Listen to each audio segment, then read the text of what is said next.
Hello, ladies and gentlemen. Welcome. Thanks for coming out on one of our cool days here in Austin. We arranged it, I guess, just for you. Asked for it not to be quite so hot. My name is Lyman Grant. I'm the Dean of Arts and Humanities and here at ACC. For some of you from UT, I am a UT grad in the School of Education, so way back in 1998 or something. We're very proud to be here. I'm very proud to be here with Peck Young, whom I'll bring up here in a second, and the Center for, if I can get all my P's correct, Center for Public Policy and Political Studies, and his staff, Carla and Amy. They're always wonderful to work with. We work with them with the Constitution Day program. We got to go out to the DACC celebration this year, and they do great work, and we're proud to be here with you again. Also, I have some staff I want to mention before I forget. John Herndon is back in the back. He's supervising some filming, and Rosa Davila is here, who's heading the project, the Big Read project that we have that you're going to hear some about. And Catherine is here, who helps set up a lot of this. So thank you, guys. Tell Catherine that we love her. The kind of the sponsoring event for this is the NEA's Big Read, and this year ACC got an NEA grant for the Big Read. And what's the purpose of this grant? That's now about 600 of them that are in various communities across the nation. They're to encourage the reading of literary books. Literary reading is declining in the United States for many reasons. And from the point that I keep saying, I'm an English teacher. It might just be how English teachers teach these books. Might be a problem, but it's also, John Herndon, who's an English teacher, saying no. But it's also maybe it's a type of literature being written. That could be a part of it. It could be that we're not making reading enticing for our students. It could be that we're testing too much and reading too little. There are a number of reasons, and it's a complicated subject. So the NEA is providing money and funds and support. The booklets that you picked up on the way in are written by the folks with the NEA and funded by them. And so they have a list of books that communities can pick from and get matching grants to support the reading of a book. We chose Sunstone and Shadows, 20 Great Mexican Short Stories, to be our book. The list includes, that we could pick from Great Gatsby, Fahrenheit 451, The Maltese Falcon, on and on and on. Age of Innocence, a lot of books. One of the books is Bless Me Ultima, and so we chose this book because of several college initiatives. One is that the college is very dedicated to the concept of closing the gaps, and is trying to get more people into college, to close that gap of people who begin the high school trajectory but don't get to college or through college. We also had this year a Student Success Initiative, which is trying to bring a discussion together of all the various initiatives that colleges participate in, and trying to figure out what is it that prevents students from continuing, and then to figure out ways to affect that. Maybe not looking for the great one silver bullet that will solve this, but just to help improve things, just some. Find those things that we can affect, and then affecting those things. And so, in talking with Peck and with Galen Scott of the Social and Behavioral Sciences Division, and Yao Fan of the Education Department here, we've kind of come up with this program to talk about how do we encourage literacy and reading, improve the gaps that we're seeing in Texas, and at the same time to celebrate the great Mexican heritage that is in Texas, that is essentially is Texas, and has been Texas forever. And so Sunstone Shadows is our book. And then in bringing this program together, there was one person that we knew that we had to have, and I knew that we had to have, and that is Mayor Gus Garcia. And one of the reasons is that Mayor Gus Garcia began in Austin the Mayor's Book Club 7, 8, 9 years ago. The book that they read, I believe, if my memory is serving me well, is Bless Me Ultima. And it began the Mayor's Book Club, which still continues in the spring every year. So I want to encourage you to look for that program when it comes along, sponsored by the city and by the Austin Public Libraries.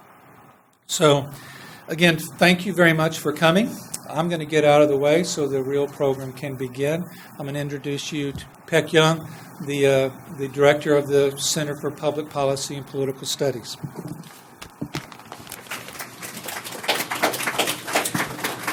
Thank you, Lyman. It's our pleasure at our center to be working again with the Department of Arts and Humanities.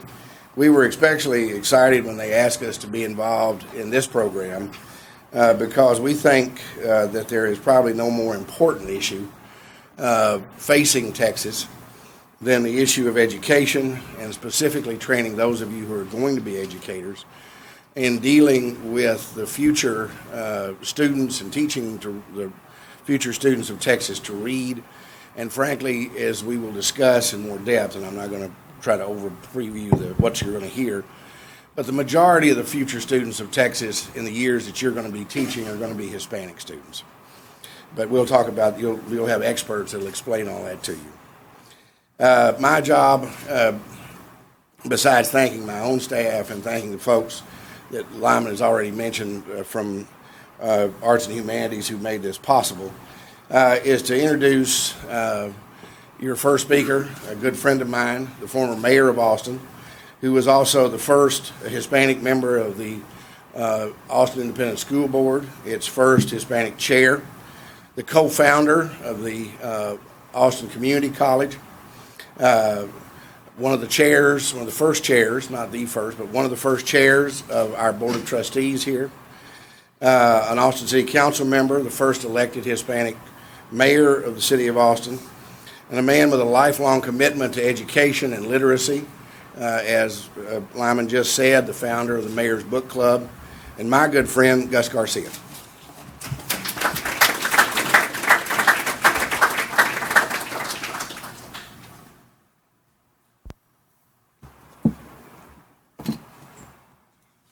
Thank you very much, Beck, and good to see all of you.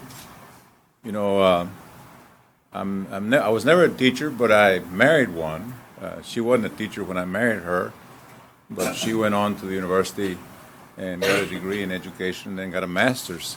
So I know a few things about teachers and how they do things. And I always wonder if teachers realize who they have in the classroom when they go there. And the reason I mention this is because yesterday I got an email from a fellow that's a good friend of mine that almost was president of ACC, Dr. Alfredo Guadalupe de los Santos, Jr., who was the founding president of El Paso Community College and later was a vice chancellor for academic affairs at Maricopa County in Phoenix. The email started out with one that I got from Dr. Jaime Chain from Texas State about this man who is the chancellor of the University of Texas system by the name of Dr. Francisco Cigarroa. Dr. Cigarroa is from Laredo, and the reason that this series of emails started was because the Chronicle of Higher Education published an article on him. A surgeon, a transplant pediatric surgeon, who decided to become an educator, was president of the UT Health Science Center in San Antonio, very successful, very personable guy, and later was asked to apply for the chancellorship at the University of Texas and actually got selected. Dr. Cigarroa was a student of Dr. de los Santos' sister when she was teaching math at Nixon High School in Laredo. And the reason I was fascinated with it is because as teachers, they go into the classroom, they have no idea who sits in that room. You know, who would have thought that this man would rise to be the chancellor of the great University of Texas system in the state of Texas? So I want you to think that over, because most of you probably will wind up in some classroom someplace, and you walk in there, you see 20 heathens, making, trouble, and you wonder, why in the world did I get this job? Well, the fact of the matter is that there's no holier job out there than teaching. I mean, I told my wife, I said, and my wife taught at Sanchez, which is a minority school, and she was a special education teacher, so she had many, many young people who had problems, so to speak. That's the reason they sent her, those kids. They usually would get there with a referral file this thick, okay? Disciplinary, disciplinary, disciplinary, disciplinary. She'd take them, the first thing she would do was test them for reading. And the first thing she would find out was that they were not reading at the proper level. She would teach them to decode words so that they could read. Once they learned how to read, it was over. A student never had another disciplinary event. So reading then also became very much, one of the important things that I took in writing policy. I was on the school board, community college board, city council. As a matter of fact, when I became mayor, I formed an education committee. Superintendent didn't like it. He came to visit me to tell me that as a mayor, I had no business in education. So I told him to leave. I said, I'm not forming this committee to give you direction. You take direction from your school board. This committee is going to look at what happens in the classroom so they can tell your board members what they want in the form of policy. So it's always been a topic that's near and dear to me. Now, let me do a little confession here. I graduated from Martin High School in Laredo, went to Laredo Junior College, promptly flunked out. I flunked out. You're not supposed to flunk out of community colleges. I didn't. I didn't know that what my problem was is I didn't know how to read. Anyway, I spent 5 years out of the education system, went in the Army, worked for 3 years, came back, and attended the University of Texas. After I graduated, I decided to go to graduate school. Couldn't pass the GRE. I did very well in math, 95 percentile in mathematics, 8 percentile in reading. 92% of the people who were taking the reading test graded higher than me. After 4 years of college, I was reading at the 9th grade level of high school. I just couldn't believe it. But one of the things I found out is that actually you can learn how to read. In one semester, after I entered graduate school, they allowed me to go to graduate school if I would take a course in reading. I told them, I thought reading was something that you took in elementary school. They said, well, you don't know how to read, so you have to go take this course. And so I took a course one semester, and I moved from the 9th grade level of high school to the sophomore level of college in one semester, right? So reading can be taught. So what I want to do, and none of the things that I will tell you today are products of recent and creative research done by intellectuals. I mean, this is not what I'm going to talk about because I don't associate with those guys, and I wouldn't know what to do if I did. Instead, my focus will be on reaffirming true and tested findings that all of you have studied during your careers in education. I will also use a time-tested method of presentation, and that is to ask questions. So the first question that I'll ask is, if education is the answer, what is the question? Or questions. The second one is, can a student get a good education if that student cannot read? And third is, when is the best time to learn how to read? 3 questions that are critical. And the answer to the first one, if education is the answer, what is the question, or questions? The first one is we as a country have learned that we're no longer competitive in the world markets because our people are not well educated as people in other countries. Every day we hear that high-level jobs are being exported to countries like India, China, South Korea, because they have a workforce that is better trained and able to produce better products at a more competitive price. We're also learning that the best solutions to the problems created by the recent economic downturn is to prepare our workforce to work in emerging industries. The city, and here we have the Mayor Pro Tem of the city, Mayor Pro Tem Mike Martinez, they're going into training for the green industries. Austin is a very green city.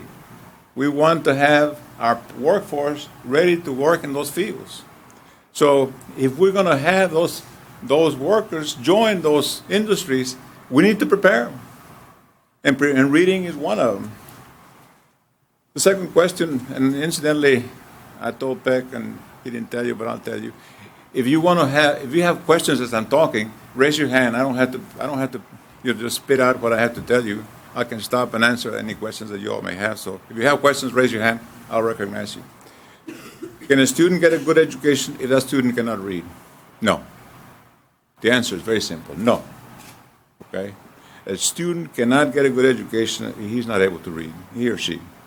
In practically all the schools, and there's a school out here in Austin that has my name on it. You know, I don't know, I guess they were running out of names and they gave it one. It's a middle school. When they opened it in school year 2007, 2008, I visited with a new principal, who incidentally was not ready for that school. That school is 99% minority, Hispanic, African American. I think they have 2 white kids in the school.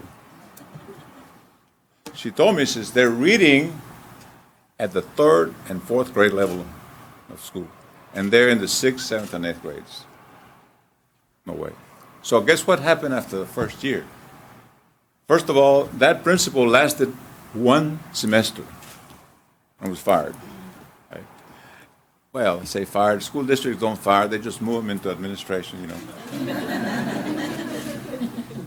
Then they sent us another principal who announced it the first day that he was there only for 1 semester because he wanted to go be a principal in high school, which he is. He's a principal at Austin High, and a very good one.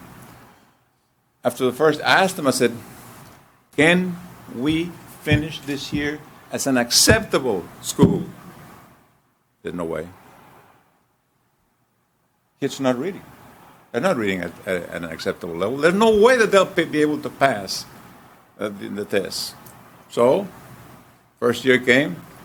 We were the lowest of the low unacceptable schools in the city. Garcia Middle School. You know, I told my wife, I said, I don't know why they put my name on it, you know. But I said, you know, I think the district has finally realized that we need a different kind of principal. So the second year they sent us a different kind of principal, Dr. Helen Johnson. She had been at Keeling as an assistant principal. One of the things I do is the first day of school, I go and stand outside to welcome all the students. And the first year principal didn't do that with me. This one did. And when the kids would come in, she'd grab the shirt and said, you can't wear this shirt in this school. This is a gang color shirt. Now go home, or we'll call your mother to bring another shirt, but we don't know wear this shirt in this school. Let me tell you one thing, it changed everything. And after 1 year, we almost got out of unacceptable. The only reason that we didn't get out was because we didn't pass science. And here's another importance of reading. You know, reading is not just to read books that like they say in the big read, they have to read science books, and they have to understand science concepts. That's the reason we did not get out of unacceptable. We're in year 3. We're going to get out. We're going to get out this year. Very intense effort on the part of Dr. Johnson to get our children to read, and read well. Now, the last question. When is the best time to learn how to read? Any of you know? In kindergarten or before. You know, the problem with schools is that when they come to school, kids from middle class and upper class families, they already know how to read when they get there. But you take the families, particularly single parent families, those kids hit kindergarten or pre-K, they don't know how to read. And they start falling behind immediately.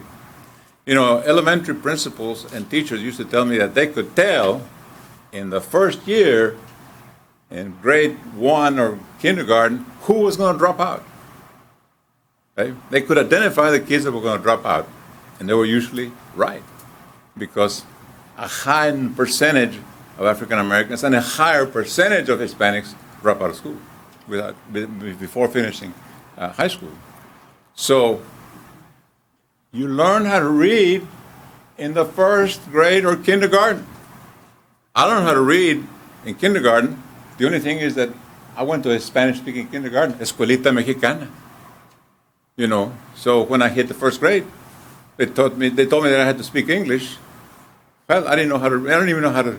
You know, the only thing we knew was to ask permission to go to the bathroom. Biscuits. That's the word that they use. Biscuits, and that was supposed to tell the teacher that we had to go to the bathroom. It was enormously important to learn how to read, but we didn't get that opportunity, and so many kids today don't have that opportunity. So, when is the best time to learn how to read? When they're born, it's the best time. But if you can't get there, then when that child, and in the case of minority kids, many of them come to pre-K, that's when you start. And you get them to read and read and read and learn to love to read.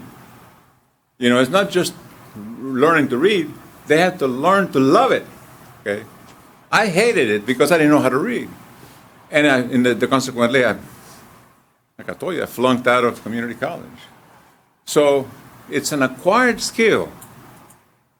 Think about this. It's an acquired skill that can be taught to the students once the teacher, realizes where the student is. So I want to thank all of you for having the courage, and I think it's a courage because you're going to go into that classroom with the 20 or 25 kids that don't know how to read and are maybe discipline problems, and your job is to manage that classroom,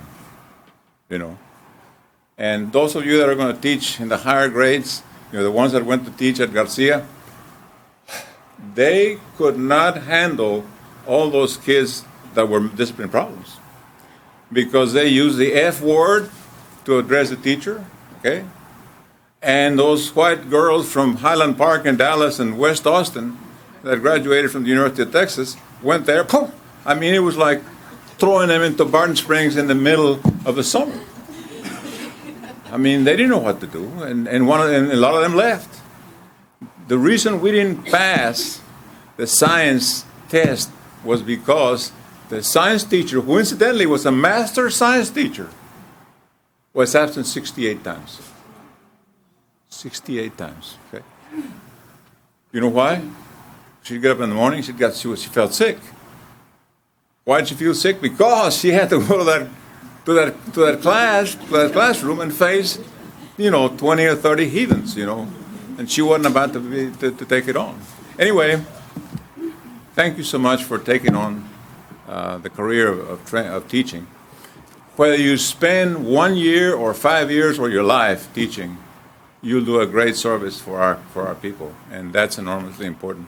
And particularly minority teachers, enormously important.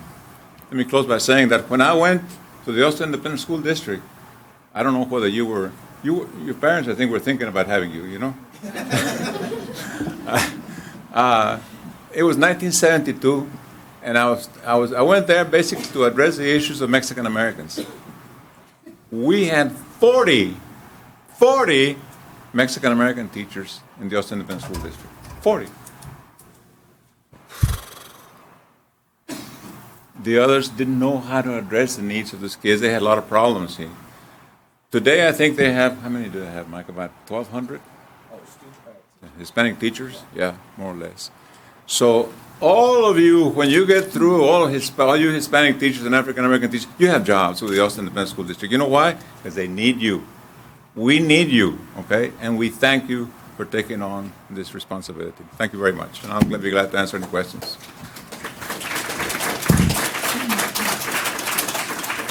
Nobody has questions? I'll stick around to listen to Dr. Dovalina and Mayor Pro Tem, and then we can all answer questions, right? Right? Beck, thank you very much.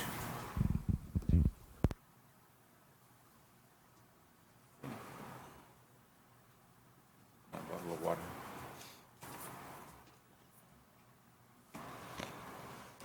Our second speaker is another political leader, but also someone who has been a community leader. Good friend. He was elected to the city council in 2006, but before that he had served the community for 13 years as a firefighter. He is the initiator of the Hispanic Quality of Life Initiative for the city of Austin, and he is also an expert on Texas demographics, and which is what he wants to talk to you about. Mayor Pro Tem of the city of Austin and my good friend Mike Martinez.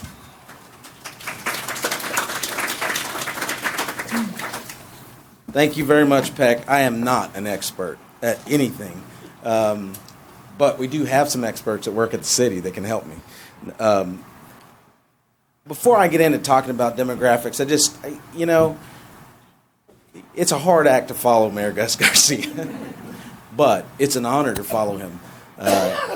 Watching him as a city council member, and then as the Mayor Pro Tem, and then as the Mayor of Austin, he really was part of the biggest part of the inspiration for me actually to even consider politics. I met Mayor Garcia when he was a council member in 1993, and since that day he has been nothing but gracious and welcoming to me in any issue that I brought forward. He was willing to help me, and I just can't thank you enough, and I want to publicly thank Mayor Garcia for everything that he's helped me with. I was one of those heathens he talked about. I'm from a small town. I wasn't born in Austin, but I got here as quick as I could. I was born in Caldwell, Texas. And my whole family is from Caldwell. We own like a quarter of the town. All of our backyards are connected. But early on, my father thought he was going to become this big Tejano musician. So he divorced my mom when I was 4, left the house, was playing here in Austin, the Carlos Velasquez show every Saturday. I'd see him on TV. But my mom was the one who raised us, single mom. She was making $3 an hour as a secretary. We didn't have daycares back then. I was born before 72, but not much more before that, Gus. So my education background, in similar fashion, was not very good. I went to school. I didn't ever flunk a grade, but it wasn't an emphasis in our home. It was about getting a job, finding a way to work and earn money.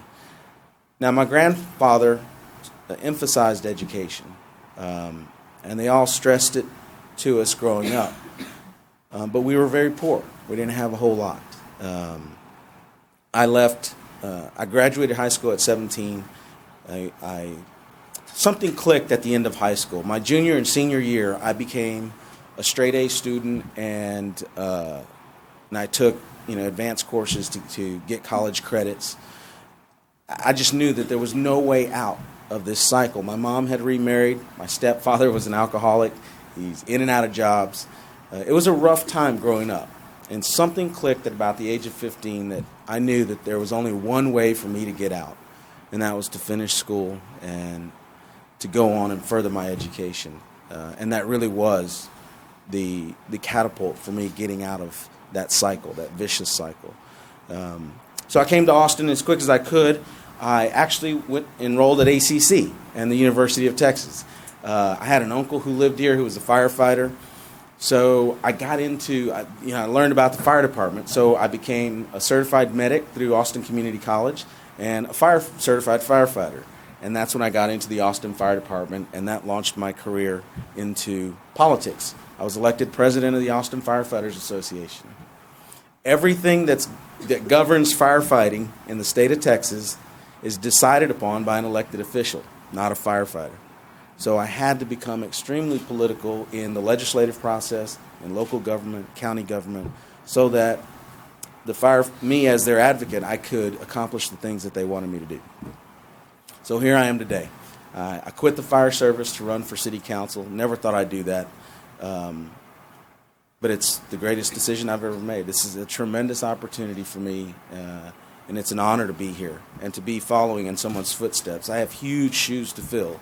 You have no idea how much I look up to our former leaders that paved the way to allow me to have this opportunity. But I'm going to talk to you a little bit about statistics, and I don't want to bore you. But I think it's really important that you understand, as the mayor said, what you're facing when you walk into that classroom. And some of these statistics are pretty alarming.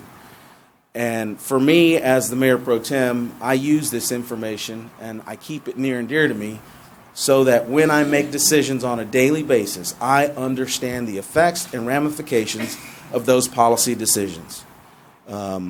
Because it's real easy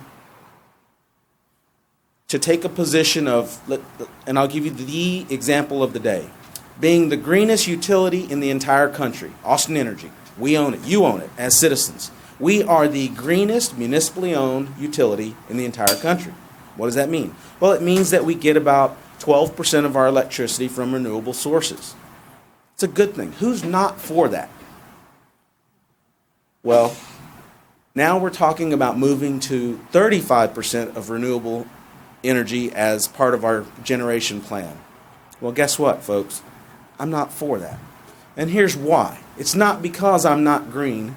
It's not because I don't care about the environment. It's because it will bankrupt us. It's irresponsible, and it will bankrupt households because your electric bills will be 600% more if we do this, based on what we know today. So what happens when I take that position is all of a sudden I become anti-environmentalist, anti-renewable energy. Couldn't be farther from the truth. But the data that I'm about to share with you is exactly why I'm against it, because these are the folks that are going to be impacted by that decision if it's made. These are the folks that are going to pay that price and that are going to get poor based on our policy decisions. Since 2000, the Austin Round Rock MSA has grown by 500,000 people. We are roughly now, the MSA, Metropolitan Statistical Area, is now 1.7 million people in the Austin region. Every 20 years, for the last 160 years, every 20 years, the city of Austin has doubled in population. But over the last 10 to 15 years, the rate of growth for Hispanics and the declining rate of African Americans is what is quite alarming and what you need to know about the classrooms that you're going to walk into. So at one time in the 1970s, in the urban core of Austin, 30% of all households were families with children. Today, it hovers around less than 15%. That trend, so what it's telling you is that the urban core of Austin doesn't really have any kids anymore. That's why you see schools being shut down in South Central Austin. That's why you see Webb Middle School almost shut down at the same time when Gus Garcia Middle School is opening and busting at the seams. There are no more children in the urban core. They're being priced out. They're being pushed out. Families are choosing to move farther out because of things like cost of living, because of things like quality of education. But what's more alarming, and I'm going to show you these two maps, I'm just going to hold them up, is that the trends of minority students to Anglo students and where they live literally is diametrically opposed. This is a colored map. One map shows where Hispanics and African Americans live, and I believe it's this one. This is Hispanic enrollment. This is Travis County, the school district area, and this is where the Anglos live. They're almost exactly opposite, and the trend continues. The more affluent Anglo families that we have that are having children are moving farther and farther west. The more minorities that move into town that have children are moving more and more east. And that trend will continue. So keep that in mind. As an educator, those are going to be the realities that you face when you step into that classroom.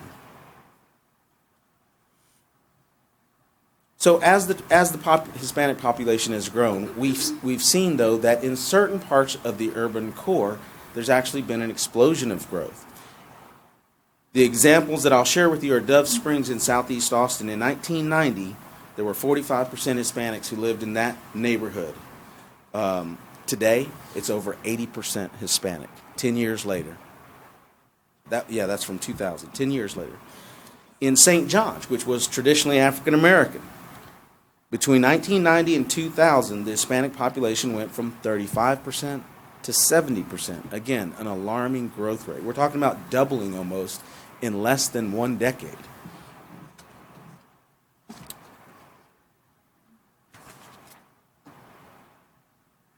You, as educators, are the single strongest economic stimulus package that this country could ever have. We know that. It's proven. The data is clear. Someone with an education's earning power is tremendously greater than without. You will be the single largest economic stimulus package this country has ever seen. And we need you to be. Today, all students in AISD, of all students, 60% are Hispanic. 60% of AISD. That tells you what the future of Austin is going to look like. Right now in Austin, there is no clear majority. Anglos make up less than 50%. Hispanics are around 36, 37%. African Americans around 9%. Asians are now around 9%.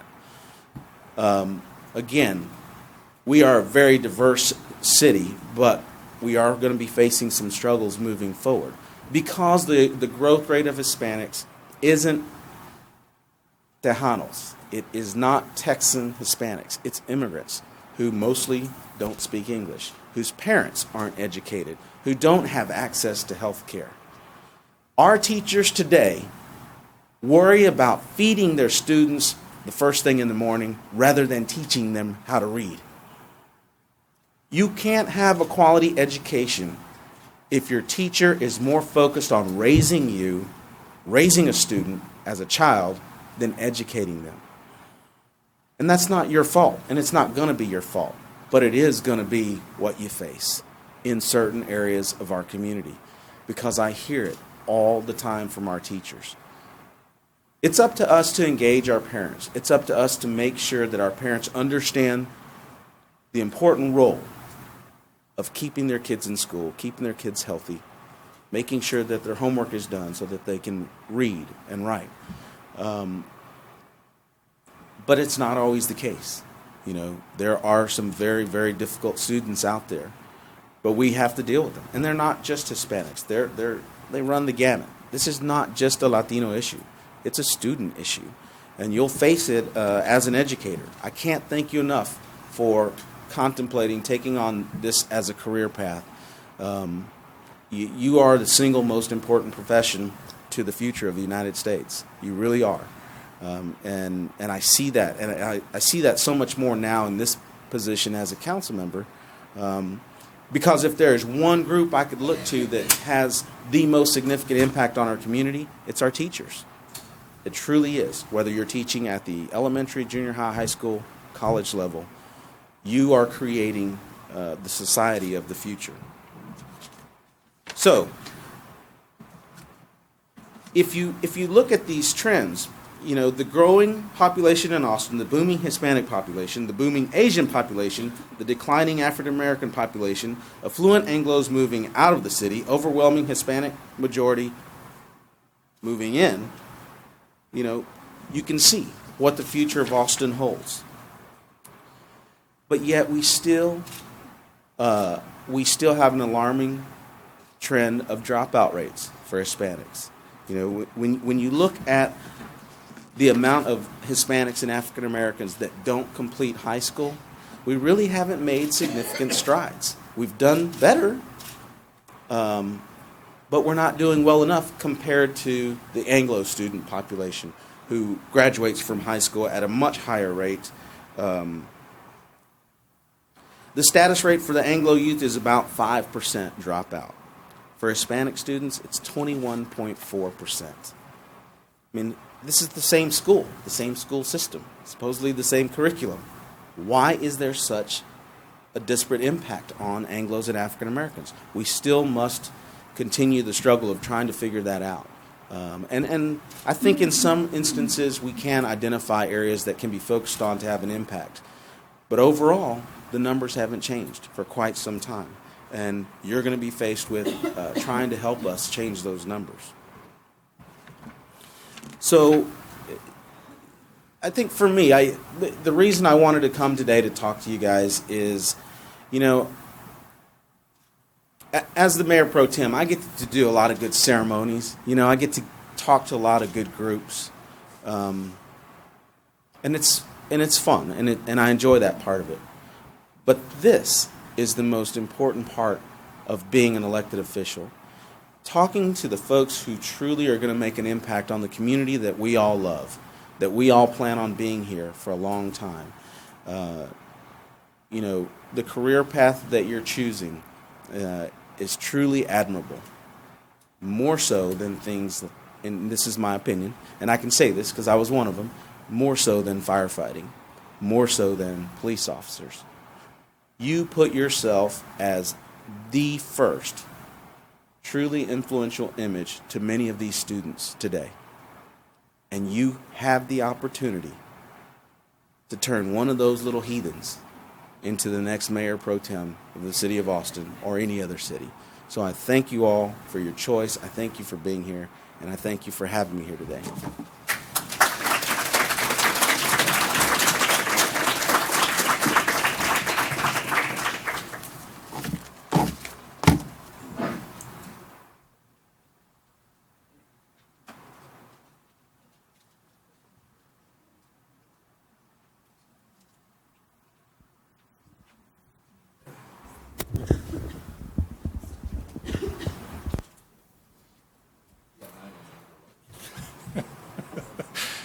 Peck and I are fighting over who gets to introduce Ramon. Thank you very much. That's really great. I'm from Temple, so being Caldwell's pretty close. Yeah. We're there. Our next speaker is someone that I know from ACC. I joined the staff here in 1978 as an adjunct teacher, and before me was Dr. Ramon Dovalina. He was here doing many things. I remember you as continuing ed. Is that right? He was running continuing ed, but he had, as the program says, many jobs here at ACC. He was here for a good number of years, leading this college from being this kind of beginning poor college that was we had classes in old high schools and at night at Crockett and various places. My first job was at night at Crockett. And so he's one of the guys that I get to thank for turning this college into what it is today. What happens very often when you have great people is that other places steal them from you, or steal them from us. And so he went off to Laredo Community College in 1995, is that what I'm remembering? In 1995, and became president of Laredo Community College, and there transformed it into a great, wonderful college, got bond issues passed, and promoted teachers. I believe he's one of those administrators who still believe that faculty have something to do with education. And and that's one of the many reasons we asked him to come talk to you today about education and literacy and community colleges and all of that. So please welcome Ramon Dovalina.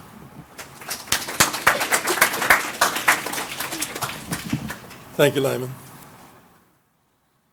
When I was asked to be here, I was just told that the topic was literacy and reading. And then I found out that both Mr. Martinez and Mr. Garcia were going to be on the panel. And I knew we had an hour and a half. That included also the welcoming. So I really didn't know how much time I had to speak. So, when I worked on something, I said, well, this is about 15 minutes if I read it fast, or it's like 30 minutes if I go slow and talk about some other things. I did not know Mr. Martinez until today, and when I met him, although I remember fondly when I first came to Austin on Sunday mornings, getting up, making a breakfast taco, drinking some coffee, and watching the Carlos Velazquez show. I really enjoyed it. I had lived in Corpus, and I had grown up watching Domingo Peña's show, which was very similar on a Sunday. One of the first days that I had here at Austin Community College was at the old Ridgeview campus, which is across the street from the East Ridge. Is that what it's called? Eastview. And I was sitting in my office. I was the registrar having a meeting, and this man walked in and said, "Hi, how are you doing?" And I said, "Fine." And he said, "Good." And he walked out, and I thought to myself, who was he? And nobody knew him. So I asked the president later, and he said, "Oh, that was Gus Garcia. He's one of our board members." And later on, came to find out that we had similar backgrounds in that we had both spent a lot of time, grew up in Laredo. I graduated also from Martin High School. I also attended Laredo Community College, or Laredo Junior College at that time. I also dropped out or kicked out or whatever, not because I couldn't read or do math, but because I didn't care. But I took a different route. He took the easy route and went into the Army. I took the hard route and went into the Marine Corps. Before that, when I graduated from Martin High School, you would assume that I had been one of the top students. Actually, I was 10th from the bottom of my graduating class. And I knew the other 9 because I was their leader. When I retired 2 years ago, I had accumulated 39 years in education, including 3.5 years of teaching in the elementary grades. I started off as an elementary teacher, and 35.5 years in college administration. And in my early years, before I started off as a teacher, I had lived and breathed education because my mother had been an elementary school teacher and principal. And I had an older cousin who had lived with us, grew up with us in our household, who became the superintendent of schools in Laredo. And now that I'm retired, I think more fondly of my first year of teaching in a 6th grade classroom in Alice, Texas, and my last year as a college president in Laredo. That first year of teaching, I had 33 6th graders, all of them Hispanic, most of them from lower to middle class homes, and all but one of them could speak both English and Spanish.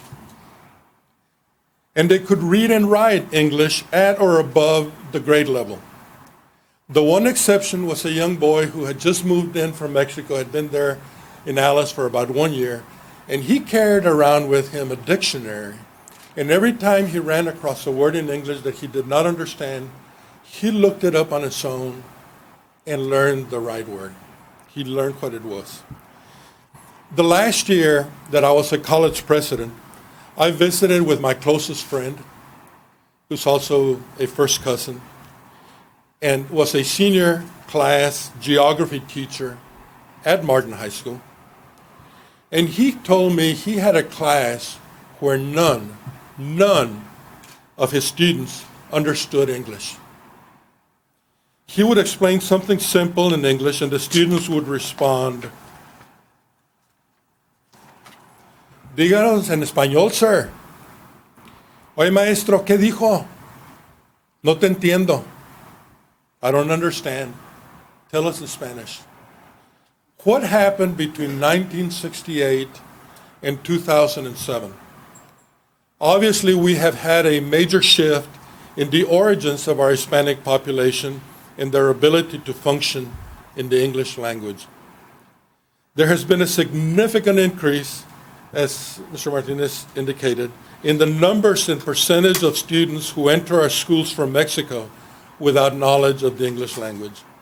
And there has been a significant increase in numbers and percentage of students whose parents do not understand, speak, read, or write in the English language at a level where they can assist their children with their schoolwork.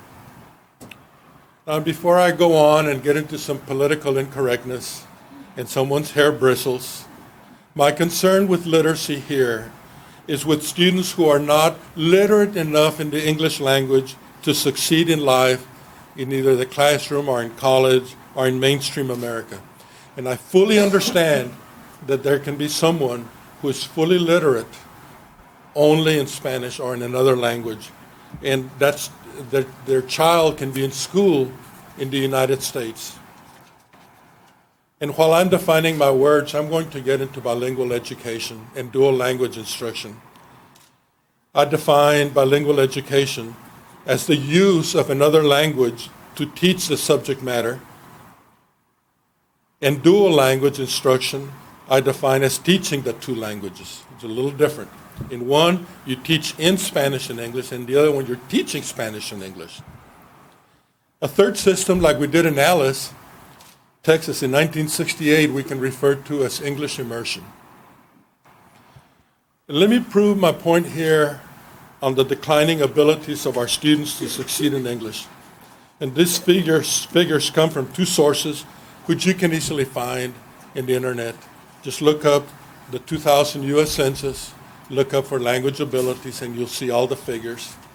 Or look up Travis County, the American Community Survey of 2000-2003, which was conducted by the Travis County Health and Human Services.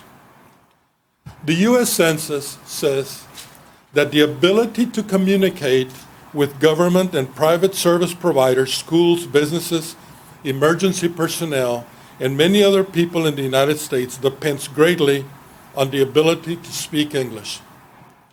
In 2000, 18% of the population over 5 years of age spoke a language other than English at home. In 1990, the percent was 14, and in 1980, it was 11. So in 20 years, from 1980 to 2000, the population in the United States went from 11% to 18% of people who spoke a language other than English at home. Those who spoke a language other than English were asked one additional question, and that question was, how well do you speak English? And the prompts, the responses you could give were very well, not well, or not at all. They're self-reported. In other words, the person was asked, and whatever they said was what was written down. And for purposes of their report, the U.S. Census grouped the well, and not at all responses. As they grouped them together and called it less than very well. And that's the group I'm going to talk about. In 2000, 55% of those who spoke a different language, remember that 18% of the total, reported that they spoke English very well. 45% said less than very well. When you look at the total population in 2000, 8.1% reported that they spoke English less than very well. That's in the United States. 1 out of every 12 people say they speak English less than very well. That number was 6.1% in 1990, 4.8% in 1980. The percent had doubled from 1980 to 2000. Let me say this again. Of the total U.S. population, 5 years of age or older, school kids primarily and adults, 8.1% spoke English less than very well. In Texas, 13.9%, or 50% higher.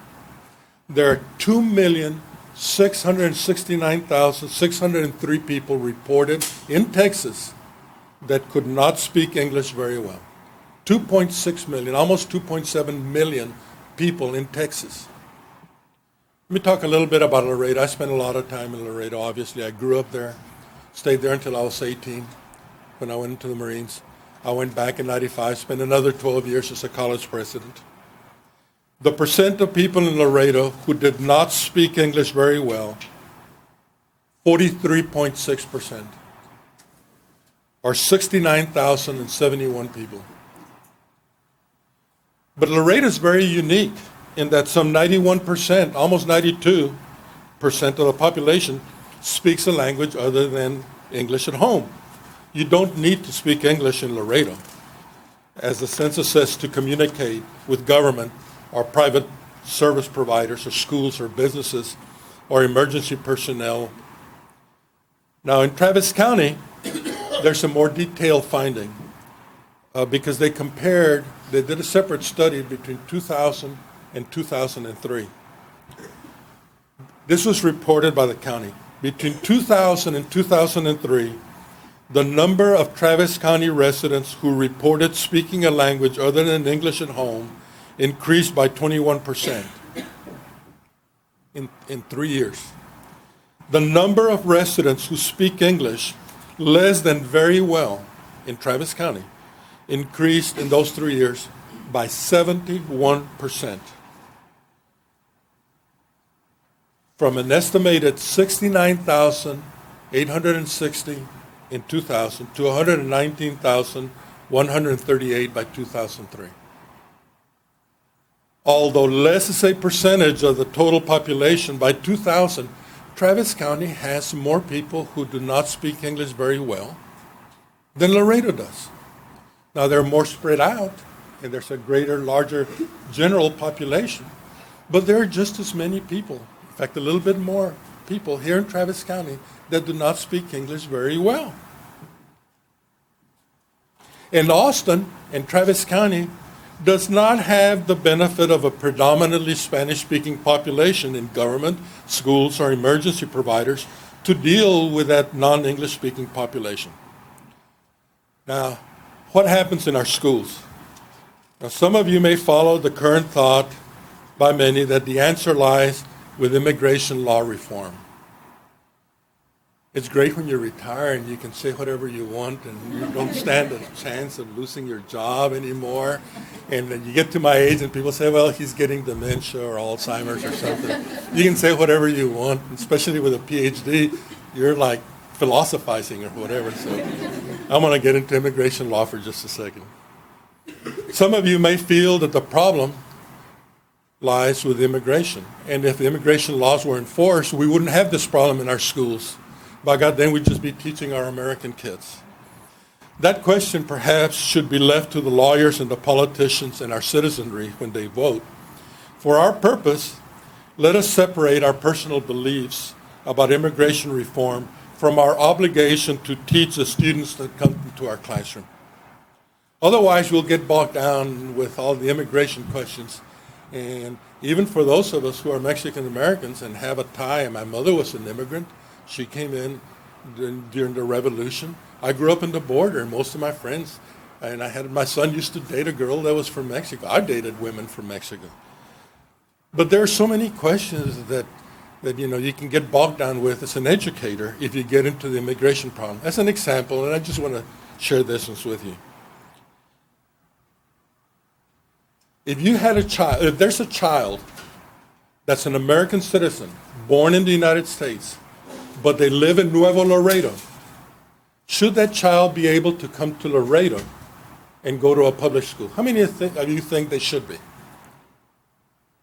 The law says no. They don't reside in Texas. They don't reside in that district. Even if they're an American citizen, the law says you don't have the right to come to the district. You're living in Mexico. You can't even ask the question about whether you're an American citizen. You only ask the question about whether you reside in the district. Should an American child born in the United States of illegal immigrants living in the Texas district illegally, but the child is an American citizen, should they be allowed to attend school, for instance, here in Austin? How many of you think they should be? Okay. Should a person who graduates from a Texas high school who is here illegally, not born here, born in Mexico, came illegally, went to public school, graduates from a local high school, should they be able to go to the University of Texas or Austin Community College and pay in-district fees or Texas resident fees? How many of you think they should be? Law says, yes, they do. But those, again, are questions for the politicians and the lawyers and the court system. We teach whatever you get, whatever the cards are dealt to you, that's what you're going to teach. That's what you're going to have in your classroom. I've got, as I said, so many years in education, and I've read this subject over and over again, and I have disagreed a lot of times with my colleagues about what ought to happen in that classroom. And my beliefs are based on those years of experience. I believe that we should teach based on how our students are more likely to succeed. That we should not be teaching bilingual education simply because the districts get more money or the teachers are going to get a stipend. I think there are too many people that have conflicts of interest when they make the decision to teach bilingual education. That whatever system we adopt, we ought to continuously study that system and make the changes, tweak the system whenever we need to, and not be changing the curriculum every time that a new superintendent is hired or a new board member is elected. I also believe strongly that our students should be taught English as fast as possible to a level high enough where they can succeed. First in English immersion, and then in bilingual education to a limited degree, and then mainstream with other students. Why? Let me tell you why. Why I prefer English immersion over bilingual education. Bilingual education assumes that you're going to be teaching in English 50% of the time and in Spanish 50% of the time. But when children go home, and I saw it in Laredo all the time, and I see it more and more here in Austin, they get no exposure to English. The conversations at home, in the playground, in the stores, are in Spanish. The television set is on the telenovelas in Spanish, and so is the radio. There's no English literature at home. Over the summer and during the weekends, during spring break and Christmas, the child does not hear any English. Much of what they might have learned in school is forgotten. I know it happens in Laredo, and I know that more and more is going to happen in Austin, and the schools have to make that difference. The schools have to be the ones that carry that English instruction and teach it to the kids. If I were a superintendent in a new district adopting a system, I would have English immersion classes at every grade level for students entering the system who do not speak English very well. And after 1 year, I would put them in bilingual ed classes for 2 years, no more than 2 years, and then they ought to be mainstreamed. I believe that dual language approaches should be left for the high school level where other languages can be taught. But then that's just me. And those of you that are studying education will get to influence the curriculum and whatever changes take place for the next 39 years. One last thought. Remember I mentioned that I had a cousin who grew up with us who became the school superintendent. He retired 3 days before I became president in Laredo. So we never worked together. But one time we made a trip, I think it was to Austin, right after he retired. And I asked him what he would do different if he could go back in time. And his answer was quick to come, as it was something like he had thought of before. He said, without a doubt, I would insist that reading be taught as a subject matter through the 12th grade. In our Texas schools, reading is not taught as a subject matter beyond the middle schools, and yet reading is the one subject that follows us more than any other into our adult lives. I'll conclude with a little story I was telling Mr. Garcia earlier. that one of the things I'm doing now that I'm retiring is I'm learning new things that I had never learned before. I ended up buying an old car. I've never been good at mechanics. I bought a 1939 Pontiac that had been parked for 30 years, and I'm redoing it. And I don't know anything about mechanics. And I told Gus, I said, you know what, the first thing I did? I went and I bought a book called Auto Mechanics for Dummies. And I'm reading that. I read it, and I read another book on remodeling old cars, and I bought another book on the engine, and I bought a book on old Pontiac, and I'm reading. And this is something, like my cousin had said, it follows you through the rest of your life. There's nothing you cannot learn, no matter how old you are. And that includes, for me, mechanics. So I urge you, as you start influencing the education system, that one of the things you need to do is to encourage the systems to push reading through the 12th grade. Thank you.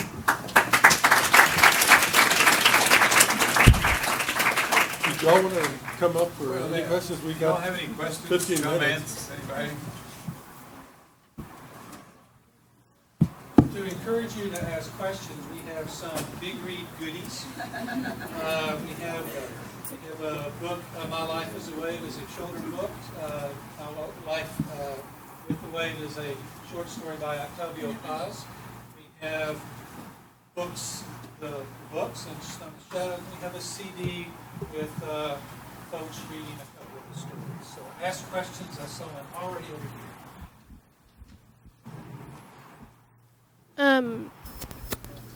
Mr. Garcia, I was wondering, I am actually a student from West Austin, one of those Anglos you were talking about. Is that mic on? It's on. I'll try to speak louder. And I was wondering, what should I do when I'm in my kindergarten class and I have those students who I know haven't been exposed to literacy at home? How should I teach them so that I can prevent them from dropping out later in high school? You speak Spanish? Yes. I disagree a little bit with Dr. Duvalina on bilingual education.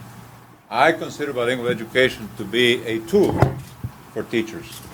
If a student comes to school not speaking English, I think that teacher needs to have the latitude to communicate in the language of the student until that student learns English. I agree with him that immersion works and that we need to get those students to learn English as soon as possible, because that's the language that is used in commerce and in jobs and everything. So I don't know if I'm answering your question, but if you face a situation, when you in the first day of school when you can not communicate in English, go to the language of the student.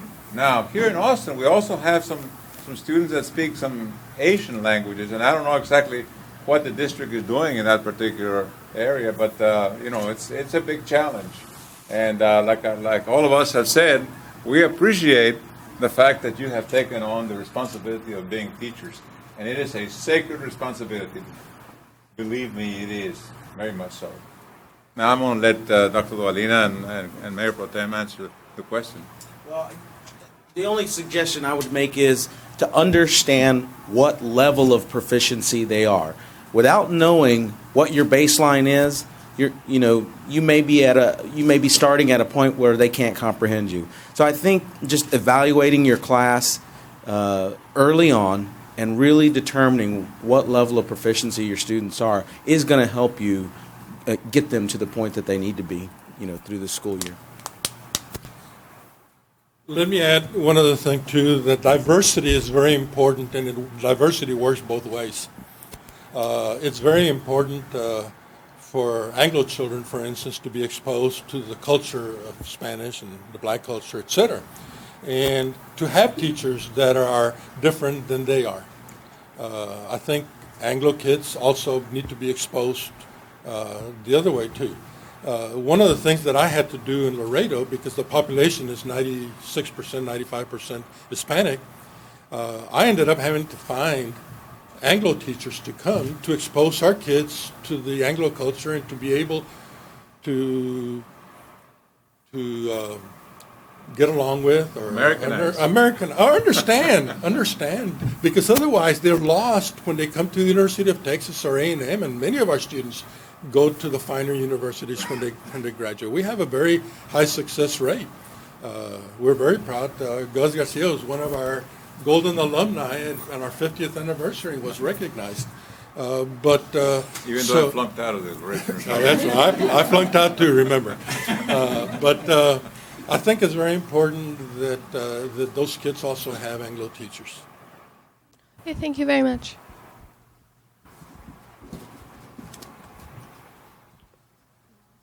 Come on, guys, you're going to get asked a bunch of questions when you get to classrooms. This is directed to all of you. I wanted to ask the question, do you feel that the task test is too emphasized rather than the student's individual needs as far as education? I guess I'll try. That's somewhat of an education, but more political question. Obviously, I believe that there should be forms of measurement to determine our success and whether or not we're educating our students. The whole debate over the tax test and whether or not our school systems, it has created a culture within our school systems of educators teaching to pass the test as opposed to teaching to educate our students, I think is a fair debate. I think that does happen. There are so many demands and pressures that are going to be placed on you, sometimes by the namesake of the school. He wants to get his school out of unacceptable, and he's going to ask you to do that. We are going to ask you to do that as community leaders. I think it's a very fair debate. I don't agree with the culture that it has created, that educators are forced almost to teach just to pass the test.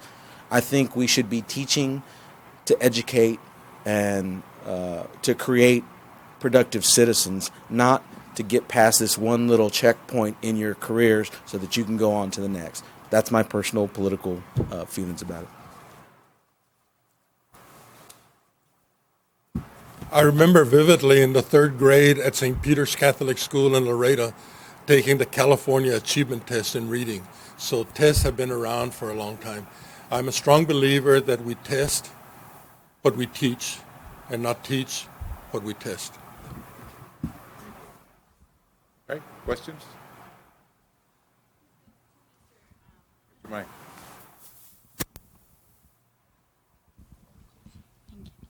This goes to Mr. Martinez. I know that you said that one of the things is that that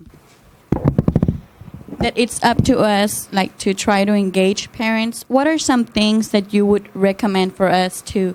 How can we engage parents more? I mean, I work at a school as a parent support, and sometimes it's pretty hard to try to engage parents in their children's education. What are some things that we could do? Well, obviously there's traditional methods like the PTA and open night. All of those things are good, and parents need to participate. But there are community events that connect parents and residents of Austin with all of the services that the many nonprofits and the other entities in this community provide. To the tune of, every year at Cinco de Mayo, we have 55,000 people show up at Travis County Expo Center because we invite every nonprofit in the community to be there to introduce themselves to the Hispanic community. That one single day, one event, connects 55,000 people to different nonprofit groups and social service agencies. That, to me, is going to be the future, the growing trend of how we educate our community about the services that are available. And we're talking about everything from housing to food to education assistance to tutoring to mentoring. You know, these folks get connected and they understand and learn that there are groups out there that are willing to help. So I would encourage more participation in events like that. Thank you. Let me answer that question because through the years I have seen teachers succeed and teachers fail in this particular area. And one of the things that helped teachers succeed was getting out into the neighborhood, going inside the homes of those kids. You have to understand one thing. You as educated people are considered to be separate from the culture in that particular neighborhood, because there are probably no college graduates in some neighborhoods. So they say, well, es la maestra, she's a teacher, she's apart. No, you're not apart from them. You're a part of them. So getting out and visiting with the families. I know that as a school board member, I did that. And, they really appreciate the fact that you take the time to go sit down with them and talk to them about the things that concern them. Thank you. Totally agree. One of the things that I did, both in Alice, where I taught in the elementary school, and in Corpus Christi, I also taught at the elementary school. In both cases, I lived in the neighborhood. So not only did I see the parents at the PTA meetings and after-school programs, but also saw them at the gas station, at the little restaurants, at the barber shop, at the gas station, and so on. So there was continuous meeting and visiting with the parents. Also, after-school programs are very important. We started, and I participated as a coach for both our elementary school Olympic programs, the basketball program for the boys, the safety patrol, spelling bees. There's all kinds of programs after school that you can participate in, and that gets you involved with the parents. There's someone over here. Oh, Sorry. I appreciate the Cinco de Mayo collaborations that you are doing. And what that brought up to mind was as far as the parents that, the single parents in particular, that can't get away to make those types of functions. I am interested in finding out how we can reach them. And Mr. Garcia mentioned entering into the home and being a part of that family. That becomes, another struggle as far as not knowing where your boundaries are as a teacher, what's appropriate, what's inappropriate, and also getting into favoritism. I mean, having the ability and the time to see or become a part of every student's family, to not show favoritism or to not, just that kind of struggle to try and be even across the board, but also trying to reach those particular students that you see. I've been on a PTA board for my children, so I do understand that aspect, and we also tried to get those parents there as well, but that has been the ongoing struggle of how do you reach those parents that just don't have the ability or the time to get up to those functions or those schools. Come on, you go first.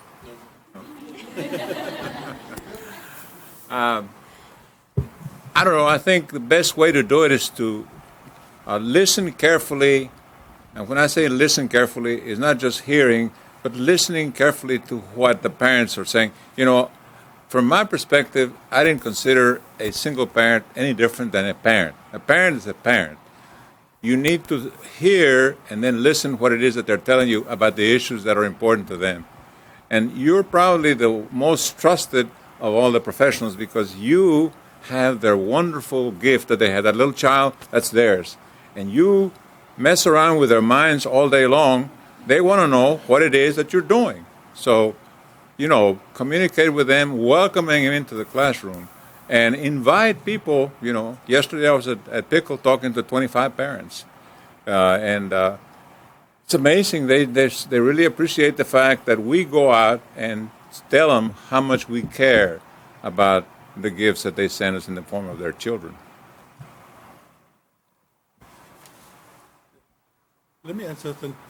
Let me ask a question. Of the men in the room here, how many of you are planning to go into elementary education? 1, 2, 3, 4? Yeah. Good. When I went into elementary teaching, there were quite a few people who told me, that's not a very manly thing to do. You're going to be dealing with little kids. Men belong in the high school, and that is not true. And particularly when it comes to single parents, most of the time those children are at home with the mother, not the father, and they need a father image.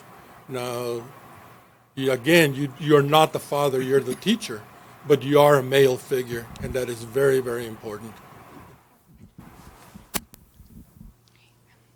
Need the mic. I have a question about the grammar and reading that y'all had mentioned from pre-K through high school levels. In parochial schools and in private schools, that is offered. Is it due to a lack of funds that public schools aren't available to provide that? That I don't know. Basically, the superintendent presents budgets to the school board, and they make those decisions. If the superintendent thinks that reading ought to be, like Dr. Valina says, K through 12, then they can put that in the budget. And the districts have that independence to do those things, but they have to make that decision. And it is one that the superintendent recommends, knowing that they can actually do it. Because it's one thing for the board to say it can be done, it's something else for the schools to be able to do it, because in many instances the schools have to spend a lot of their money with other things, security, and at Garcia, security is a big issue. So, Okay, well, if security is such a big issue, but we're really more concerned with students being able to succeed to their full potential, why isn't that being addressed as an issue? You need to ask a school board member. But it's a very good question. It's a policy issue, basically, that talks about how it is that the community wants their dollars spent. And I think that if a child learns how to read, all of a sudden you don't have a discipline problem. And you don't have to hire disciplinarians to take care of it. Yes, sir. Back there you have a mic. I saw the mic moving in that direction. Yes, sir. Yes, ma'am. Good morning. I'm an assistant professor at St. Edward's University, and I have the interim dean here from St. Edward's as well. And we're here to know more about how to meet the needs of Hispanic students that we serve on our campus. And one of the pressures that we have at St. Ed's is to recruit students into our bilingual program, and so they can become bilingual teachers. And we have the smallest program on the whole entire campus and in the Department of Education.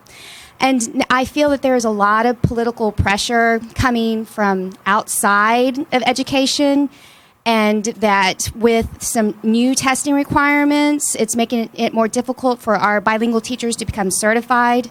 We have a Texas oral proficiency test that just tests oral language. And for bilingual teachers, so they can become certified, they have to take 3 different tests to become certified, which is different from regular teachers that just need 2 tests to become certified. And now that this test, the oral language proficiency test, is becoming more difficult. They have not only to be able to speak Spanish proficiently, they have to read in Spanish proficiently, and then read proficiently in Spanish. So it's reading, writing, listening, and speaking. And that's going to be detrimental if some of our bilingual teachers cannot pass that test, and there's a high need for bilingual teachers. So what is the political stance on this, and how is it going to affect our bilingual teachers in the state of Texas? And if you think there's going to be a decline of bilingual teachers, and what can we do to recruit bilingual teachers? How long do I have to answer that question? Let me say one of the problems that we have emerging here in Texas. We have more and more policymakers that are against public schools. The State Board of Education has many of its members that are enemies of public education. And that's one of the problems that we have. And we have many school board members that basically have their kids in private schools. What are they doing writing policy for the kids that are in public schools? So that's one of the problems, is that we don't have the capacity at the policy level to say, yes, we need to give our teachers the tools to be able to function in the environment that they will face when they hit the classroom. I really commend St. Edward's. St. Edward's is one of the schools that produces very good bilingual teachers. And I think that you all have used the right way of doing it, and that is to give the teachers bilingual education training as a tool that they can use when they go to the classroom. And that's the way, to me, that's the way it should be done. And I don't know if I answered your question fully, because you asked several of them, but I'll let Dr. Valina and the Mayor Pro Tem. It is a political question, so I'm going to answer it extremely politically. Until we elect a majority Democrats to run the state education system, you will continue to see that trend. And that's the truth. I'm sorry. That is the truth. Republicans are making policy decisions that are hurting the public school system. If we don't change it now, it's only going to get worse. Vouchers are going to pass, and all of the affluent Anglo kids are going to be in private schools, and the public schools are going to be gutted from funding and even in worse shape. It's the truth. That's the reality of what we face in Texas. I think Mr. Garcia started off his presentation by saying that the answer was education. Now, what is the question? And I think a lot of politicians just throw money into problems instead of solving the issue before it becomes a problem. We throw more and more money into the prison system and law enforcement and so on, instead of helping kids get a good education where they can take care of themselves, stay out of the gangs, stay out of the drugs and so on. I think we're spending too much money, and the politicians respond to this fear of lawlessness instead of trying to educate our population. I think we're out of time. Can I add one other thing? It goes back to my elementary school years. My daughter is also an elementary school teacher. She teaches third grade in Hayes Consolidated. And I remember one of the things that you have to learn and expect as you become, particularly those in elementary school, is that when you go to school, you're going to get your textbooks. And you're going to get perhaps some amount of money, maybe $100 a year, to buy supplies. And that does not go very far. And you're going to end up, like it or not, taking money out of your pocket and buying materials. And right now, when you're in school, it's a good time to start building your elementary school library of buying those little books. Go to garage sales, go to the half-price books, go to the other, what do they call, Goodwill. Go to all those places where they've got books that you can buy for a dime, 15 cents, 25 cents, and start building your collection. You're going to need a good 300 to 400 books for those kids in your classroom, and you're going to be expected to develop that library yourself. Thank you very much for inviting us. Thank you.